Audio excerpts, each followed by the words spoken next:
कक्षा 12 के हमारे एमपी बोर्ड के जितने भी विद्यार्थी वार्षिक परीक्षा की अच्छे से तैयारी कर रहे हैं, उनके लिए मैं लगातार तैयारी करा रहा हूं, प्लस साथ साथ में कुछ तरह के पेपर भी आपको सोल्व करा रहा हूं, जिससे आपको पूरा अनुभव हो जाएगा कि आपका प्रश्न पत्र कैसा आ रहा है। ठीक है, बढ़िया से पूरा सॉल्यूशन भी मैं पीडीएफ के थ्रू आपको प्रोवाइड कराता जा रहा हूं। पहली बार हो तो अभी मैं बीच में बताऊंगा कहां पर पीडीएफ मिलेगी, कहां से इसको डाउनलोड करना है, सारी जानकारी आपको मिल जाएगी। चलिए, इससे पहले वाले वीडियो में अपन ने सेट ए और बी सोल्व कर लिया है। ठीक है, तो हमारा जो मिशन है अब की बार 90 पार है। जिन बच्चों को वास्तव में 90% के लगभग पहुंचना है, 80 से 90 के बीच में पहुंचना है, तो जरूर इन चीजों को मैं जो बता रहा हूं कंप्लीट कर लीजिएगा। श्याम नगर के दरबार का दर्शनीय जीव कौन था? देखिए, वहां पर था लुट्टन सिंह। ठीक है, तो ये इसका एकदम राइट रहेगा। आनंद के मराठी अध्यापक का नाम क्या था? उनका नाम था ना वा और सौंदल गेगर था। ठीक है, जिस वाक्य में एक ही संज्ञा और क्रिया का प्रयोग हो उसे क्या कहते हैं? देखिए, ऐसा कोई वाक्य है जिसमें संज्ञा और क्रिया दोनों का प्रयोग हो, उसे अपन कहते हैं सरल वाक्य। क्या कहते हैं उसे? सरल वाक्य। नहीं, सरल वाक्य की परिभाषा है ये कि जिस वाक्य में संज्ञा और क्रिया का प्रयोग होता है उसे अपन सरल वाक्य कहते हैं। उत्तेजना के मूल कारण को क्या कहा जाता है? जिसके कारण हमें किसी भी बात के लिए उत्तेजना प्रेरित होती है या फिर अपन जागृत होता है किसी भी कार्य को करने के लिए, तो उसका वो जो है उसे क्या कहा जाएगा? तो उसे कहा जाएगा विभाव। क्या कहा जाता है? विभाव। आगे देखते हैं, कविता, हिंदी जो कविता है उसका जागरण काल किस युग को माना जाता है? तो हिंदी कविता का जागरण काल के लिए 4 ऑप्शन आपको दिए गए हैं। द्विवेदी युग, भारतेंदु युग, शुक्ल युग कि प्रसाद युग।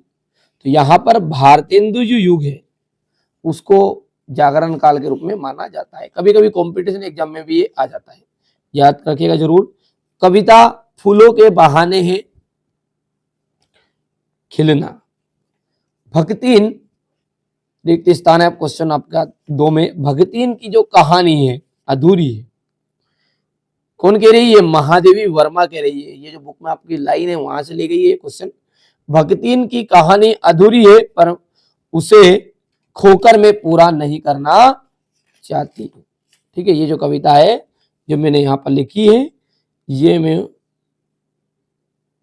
भगतीन को खोकर पूरा नहीं करना चाहती। नागार्जुन जो है कवि है तो प्रयोगवाद के कवि है, सॉरी प्रगतिवाद के, प्रयोगवाद गलत बोल दिया, प्रगतिवाद के कवि है। बच्चे रेगिस्तान को नरम बनाते हुए दौड़ते हैं, छतों को।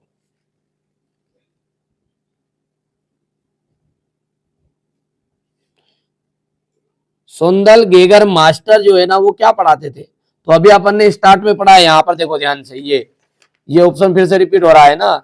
आनंद के मराठी अध्यापक क्या पढ़ाते थे? वो मराठी पढ़ाते थे। ठीक है, तो यहां पर आपका हो जाएगा मराठी।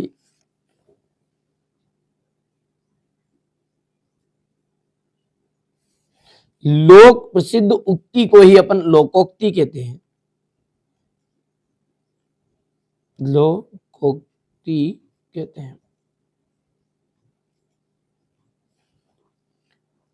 अलंकार में अंत तक संशय बना रहता है, कौन सा ऐसा अलंकार है जिसमें अंत तक संशय यानी संदेह, संदेह अलंकार जो होता है ना उसमें अंत तक ही क्या हो रहता है? अपने को संशय बना रहता है, मतलब अपने को शंका होती रहती है। चलिए अगला देखते हैं, सही जोड़ी है। कैमरे में बंद अपाहिज, कैमरे में बंद अपाहिज के रचिता कौन है? रघुवीर सहाय है। कृष्ण भक्ति शाखा के प्रतिनिधि कवि आप सब जानते हैं कि रामधारी सिंह दिनकर है। वैसे जो कृष्ण भक्ति शाखा के प्रमुख कवि है, प्रमुख कहा जाते हैं, तो उसके अंतर्गत सबसे ज्यादा जो उनको उपाधि दी गई है वो है सूरदास जी, है ना। राम भक्ति के लिए तुलसीदास है, पर यहाँ पर यदि तुलसीदास राम भक्ति के लिए ऑप्शन ना हो तो दूसरा ऑप्शन आप देख सकते हैं। और यदि कृष्ण भक्ति के प्रतिनिधि कवि की बात करें, यदि सूरदास है ऑप्शन में, तो वो आपने को लिखना है। तो यहाँ पर देख सकते हैं अपने को ऑप्शन में, देखिए यहाँ पर आपकी जोड़ी में है क्या कहीं पे सूरदास, ये है, देख लीजिए सूरदास जी है, तो ये बिल्कुल राइट रहेगा। अगला है आपका प्रगतिवाद। प्रगतिवाद के लिए आपको रामधारी सिंह दिनकर लगाना है। बज में जिंदगी, बज में जिंदगी जो है वो है फिराक गोरखपुरी के द्वारा रचित। और सुमित्रा नंदन पंत चित्रभाषा। अंदर अंदर बाहर की हम बात करें तो अंदर बाहर का मतलब होता है इसमें शब्द युग्म है, ये शब्द युग्म है। और मुक्त काव्य, मुक्त काव्य में जाएगा बिहारी सत्सई। ठीक है, इतनी चीजें क्लियर है। एक वाक्य में उत्तर है। मोहन राकेश के प्रसिद्ध नाटक का नाम बताओ, तो लहरों के राजवंश।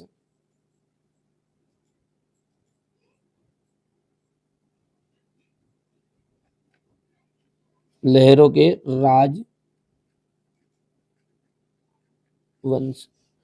कविता का खिलना कौन नहीं जानता है, कविता का जो खिलना है वो कौन नहीं जानता, फूल। बिंब का शाब्दिक अर्थ है, जो बिंब का मतलब होता है मूर्तस्व प्रदान करना, एक आकृति प्रदान करना, मूर्तस्व प्रदान करना।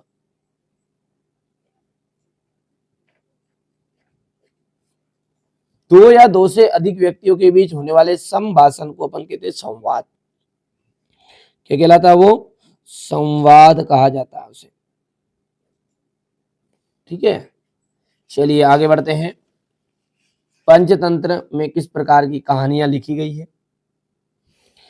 पंचतंत्र जो है उसमें आपकी शिक्षाप्रद कहानियां लिखी गई है।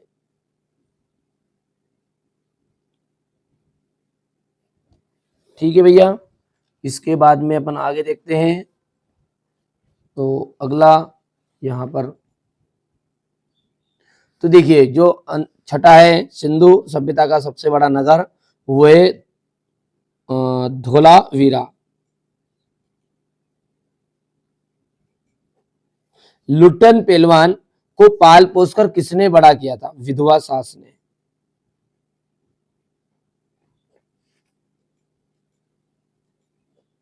विधवा सासू माँ ने उसको पाल पोसकर बड़ा किया था। अच्छा, इसकी पीडीएफ आपको डिस्क्रिप्शन में जो नंबर है ना उस पर कॉल कर लीजिए और अपना नाम एड्रेस सब कुछ नोट करा दीजिएगा। पूरी पीडीएफ, हिंदी नहीं बाकी विषय सारी, जैसे इंग्लिश हो गया है, यदि आप आर्ट सब्जेक्ट से हो तो बाकी विषय आप जानते ही हैं, आपके जितने भी इतिहास भूगोल राजनीति समाजशास्त्र वगैरह वगैरह जितने भी विषय आपके तो वो मिल जाएंगे। बायोलॉजी से हो तो केमिस्ट्री फिजिक्स सब कुछ का सॉल्यूशन के साथ में मिल जाएगा पीडीएफ।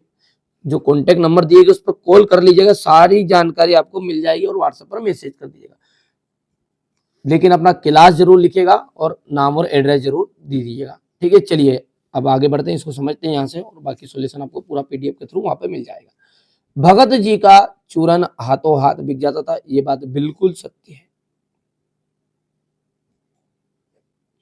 यशोधर बाबू की जो शादी है वो 6 फरवरी 1957 को हुई थी।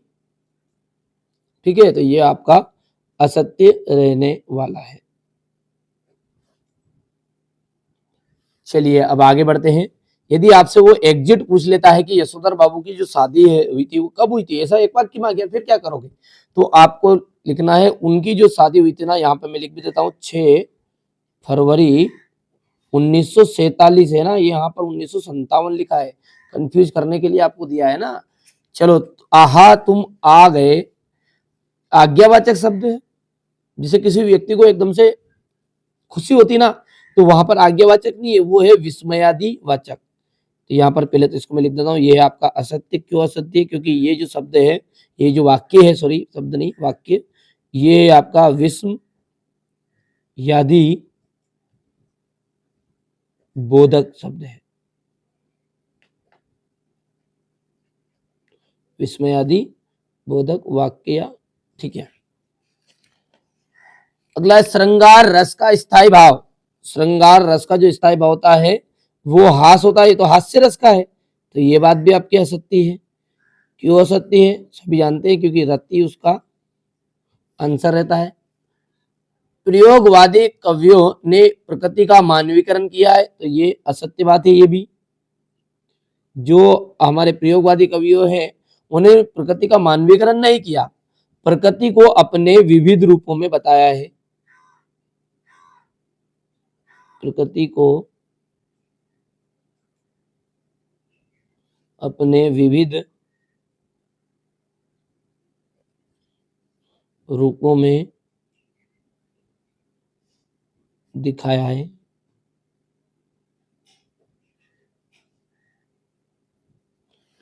हो गया इतना। अब प्रातः काल जो आकाश है वो कैसा दिखाई दे रहा था? नीले पानी के जैसा था क्या? तो नीले पानी के जैसा नहीं था, वो ऐसा लग रहा था आकाश की जैसे राख से लिपा गया चौकी हो। यहां पर अपन लिख देंगे राख से लिपा गया चौकी हो। इसलिए ये बात भी आपकी क्या हो गई है? असत्य हो गई है।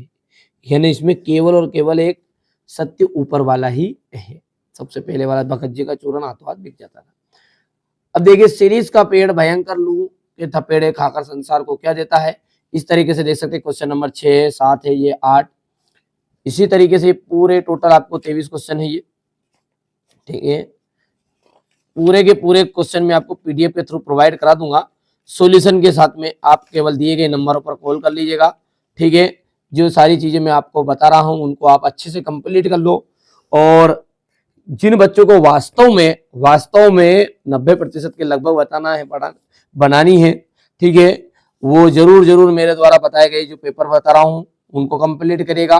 और चैनल पर जो भी आपको इंपॉर्टेंट चीजें बताई जाती है उनको जरूर कंप्लीट करिए, क्योंकि हमारा जो उद्देश्य है वो है आपकी बार 90% पार, ठीक है। तो जुड़िएगा जरूर हमारी श्रृंखला के साथ में। पहली बार चैनल पर सब्सक्राइब कर लीजिएगा। अभी तक कॉल नहीं किया तो देर किस बात की, नंबर दिए जा रहे हैं डिस्क्रिप्शन में, कॉल कर लीजिएगा और सारी जानकारी आपको मिल जाएगी। सॉल्यूशन पीडीएफ के थ्रू भी प्रोवाइड करा दूंगा।